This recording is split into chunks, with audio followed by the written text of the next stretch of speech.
চঞ্চলা মজুমদারের কলমে আজকের ছোট গল্প দার্জিলিংয়ে প্রথম রাতের অভিজ্ঞতা। দেবার্ঘ ঘরে ঢুকেই চমকে উঠল। এসে কোথায় এলো? বিদেশে কিছুই চেনে না। এ পরিবারের সঙ্গে তো তার আগে পরিচয় নেই। প্রচণ্ড ঠাট্টায় হাত পা মনে হয় কেটে নিয়ে যাচ্ছে। ঘরে একটা ছোট্ট চৌকি ছাড়া আর কিচ্ছু নেই। পিজি হবে বোধহয়। তবে একটা চৌকি কেন? ভালো করে তাকিয়ে দেখল ঘরটি খুবই ছোট। একজনের বেশি থাকা চলে না। দরজা জানালায় একটাও পর্দা নেই। জানুয়ারির মাঝামাঝিতে হুড় হুড় করে কনকনে ঠান্ডা ঢুকছে ঘরে। না, এখানে এত ঠান্ডায় সে কোনো রকমই থাকতে পারবে না। তার থেকে হোটেলে রামুদা কিন্তু কোথায় সে? দেবার্ঘ কাউকে কোথাও দেখতে পেল না। তখন তিনি কোনো ফাঁকে দরজার উপরে লাইটটা ঘরে লাগিয়ে দিয়ে চলে গেছেন। এইবার তার বড় ভয় করতে লাগলো। চৌকির ওপর ব্যাগটা রেখে হতাশ হয়ে পড়ল। কলকাতার সমতল ভূমির ছেলে, কোনোদিন পাহাড়ে বেড়াতে পর্যন্ত আসেনি। আজ এসেই তার এই দুর্দশা। দরজা খুলে বাইরেটা একটু দেখে নেবে নাকি, যদি সাহায্যের জন্য কাউকে পাওয়া যায়। কিন্তু দরজা খুলতেও যে বড় ভয় লাগছে। সাত পাঁচ ভাবতে ভাবতে দরজা খুলে বাইরের দিকে তাকিয়ে বিস্ময়ে অভিভূত হয়ে দেখতে লাগলো সারি সারি গিরি বরফ আচ্ছাদিত হয়ে দাঁড়িয়ে আছে। বাতিস্তম্ভ থেকে নির্গত আলোকরশ্মি তুষার ধবল বরফে প্রতিফলিত হয়ে মনে হচ্ছে যেন শত সহস্র হীরক খণ্ডের ন্যায় উজ্জ্বল আলোকমালা বিচ্ছুরিত হয়ে অন্ধকারের বুকে চির রাতের আকাশে নক্ষত্র রাজির মতো বেরিয়ে আসছে। তখন সে বুঝতে পারল কিসের টানে যুগ যুগ ধরে মানুষ প্রাণ হাতে নিয়ে এই বিপদ সংকুল পাহাড়ের চূড়ায় ওঠার জন্য এত কষ্ট করে। আর কেনই বা এই পাহাড়কে ঘিরে রচিত হয় বিভিন্ন কবিতা, গান, উপন্যাস, ভ্রমণ কাহিনী ইত্যাদি। সত্যি কি নৈসর্গিক অপূর্ব দৃশ্য। সমস্ত কিছু ভুলে দেবার্ঘ এক দৃষ্টে তাকিয়ে দেখতে লাগলো এক স্বর্গীয় দৃশ্যাবলী। হঠাৎ একটা শব্দে তার সম্মিত ফিরে এলো।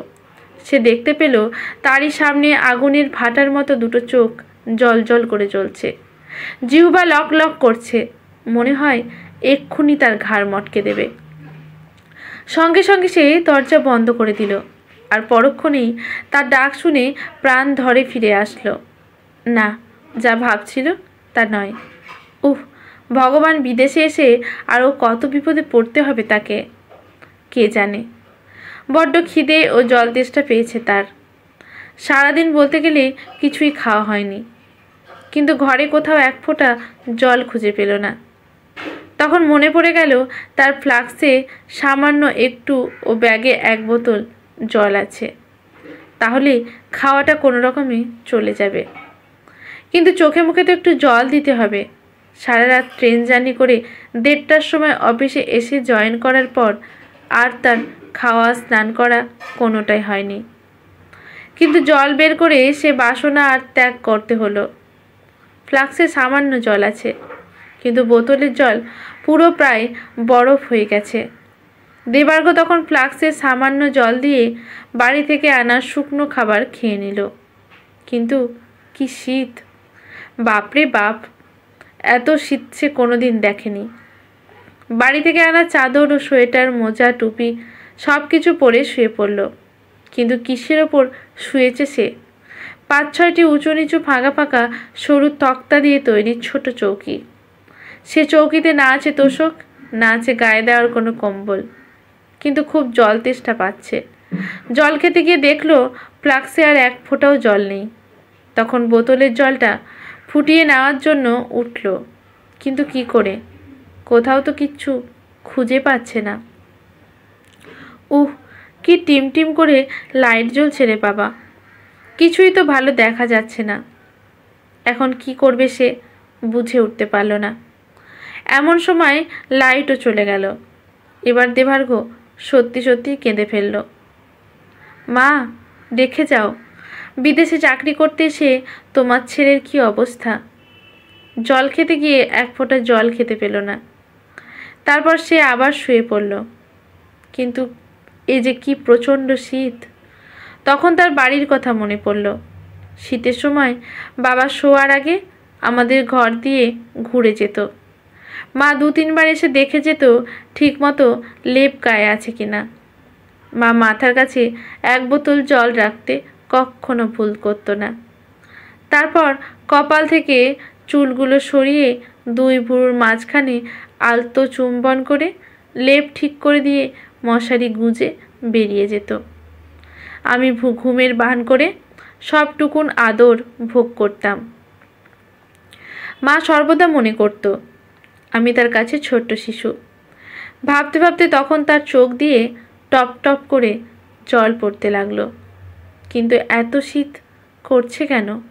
ফোনটা বের করে ভাবলো, দেখি তো আজ টেম্পারেচার কত। -2 ডিগ্রি?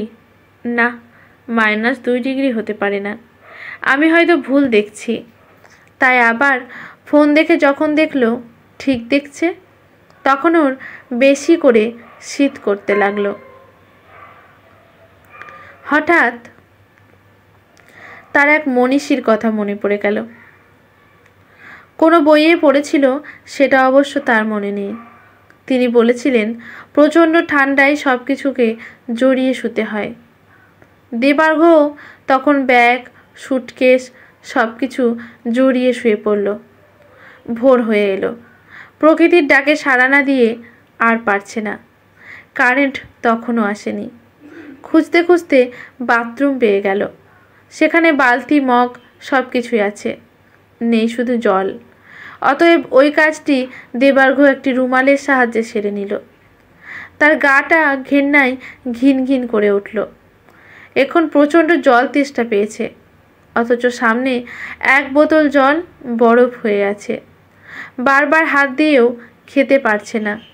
এটা যে কত যন্ত্রণা, বিশেষ করে জল তেষ্টার মতো। সে আর পারছে না। মনে হয় এবার জল তেষ্টাই মারা যাবে। এমন সময় রামু থাপ্পা দেবার্ঘকে দেখতে এলো যে সে ঠিকঠাক আছে কিনা। তখন রাগে দেবার্ঘর মনে হচ্ছিল ফুটবল খেলা পা দিয়ে 1 লাথি মেরে রামু থাপ্পাকে পাহাড় থেকে নিচে ফেলে দিই, আর তা না হলে 1 ঘুষিতে সবগুলো দাঁত ভেঙে ফেলি। কিন্তু মা বাড়ি থেকে বেরোনোর সময় বলেছিলেন, দেবু, বিদেশে যাচ্ছিস, চট করে মাথা গরম করিস না। আর বেচারারই বা কী দোষ? আমি হোটেলে না উঠে কেনই বা অফিসের ওপর নির্ভর করতে গেলাম?